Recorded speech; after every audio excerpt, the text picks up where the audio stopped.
Diddy crib a couple years back. He invited me to the house. And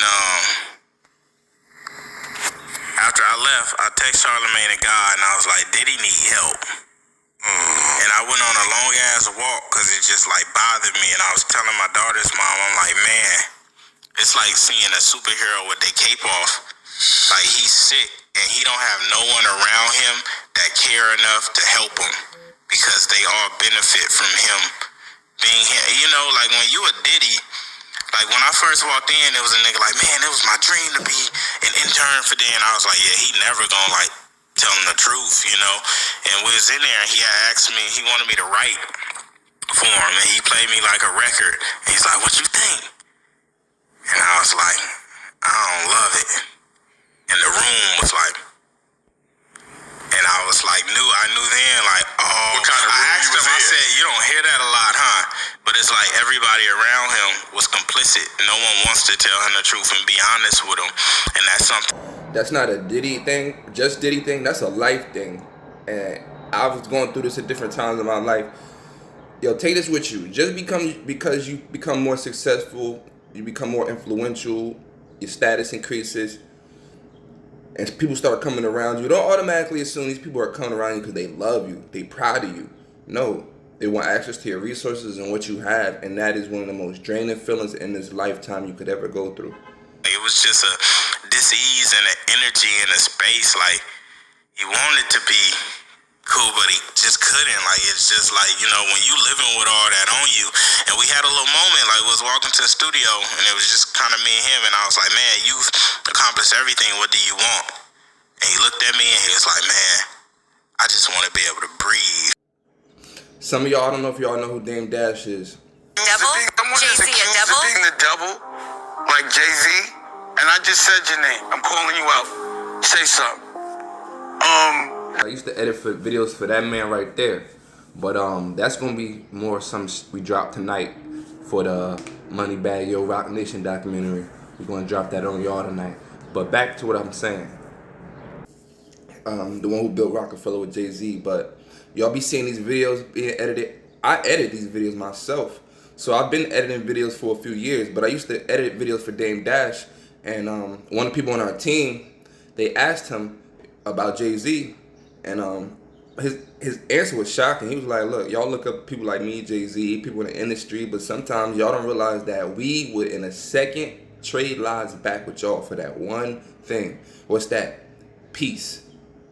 Protect your peace and know that if you have it in this moment, it's valuable. I've met so many people with money who didn't have that one thing.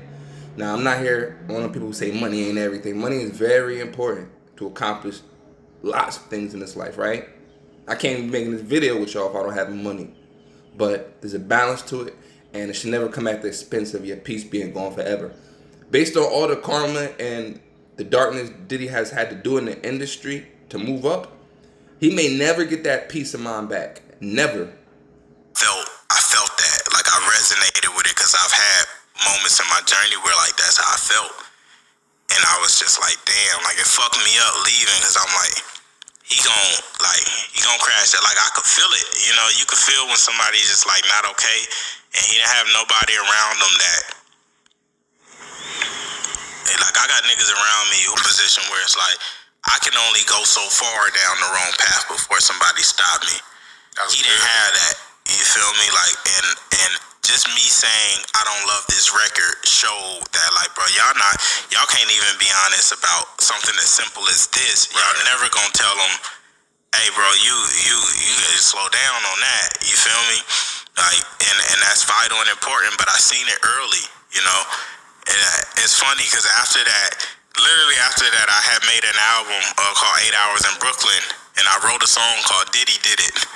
Back then, this is years ago, and like not even, you know, just because I left there and I was like, remember, I was like, whatever they say this nigga did, he did, you know, like that was my stance. And to see all this unfold, it's just like, that's the foresight that comes with like being at a certain. Now, you can only move like that in this life if you independent. When I say independent, I'm not just talking about being signed to a label independently. Listen, y'all. One thing about life, there are going to be people that have the resources or the platform you want and you need in that moment. But it comes with a catch-22. It comes with putting you in the limbo, and it comes with putting you in a situation where you're saying, damn, like, if I had to go through all of this to get that thing, I never wanted it in the first place. So with that being said, yo, whatever it takes, fight to be independent, meaning like, okay, you know, it took a lot more brain power, a lot more effort, a lot more will, a lot more blood, sweat, and literally tears. But at the end of the day, can't nobody just play with my situation at will when they want to at the snap of their fingers. And because people was signing up to be that for Diddy by being his yes man, that's what happened. So, you know, Russ, that's the benefits of being a free thinker and independent and not being able to be bought or just drove off by money that people don't see. And it kind of made me question, like, the thing is, like, Diddy in jail, but he not the only nigga guilty. It was a lot of niggas. Russ, I feel what you saying, but if that's the case, he should have went to jail before R. Kelly. Yo, I always say this. R. Kelly went down for the crimes Diddy, Jay-Z, and so many other people in the industry should have went down, bro. R. Kelly was the fall guy, and they just sat back and watched him go through that. That's why, like, whatever happens with Puffy, whatever happens with Diddy, yo, y'all hung a lot of people out to dry. I mean, I still don't want to see nobody downfall, nothing like that. I'm not one of those people accusing me sometimes of saying, like, yo, you want to see the downfall of another black man, he want to go. No, I don't, bro. But, you know, like, when, you know, you made a living hurting people, try to at least come up with a way to ease that damage control for the people you hurt. Like, don't walk around with no sympathy, like you don't owe these people an explanation or some type of reparation. Who was complicit, and they knew. And I just look at it like, if I only spent a couple hours with him at his crib, and I knew, hey, something wrong, this ain't right. Like, even how he spoke to the other people on it, like the inner. If I knew that, it ain't no way you was around and in this party and drinking and chilling, and you didn't know. You know, so, you know, the nigga in jail ain't the only nigga that's guilty there.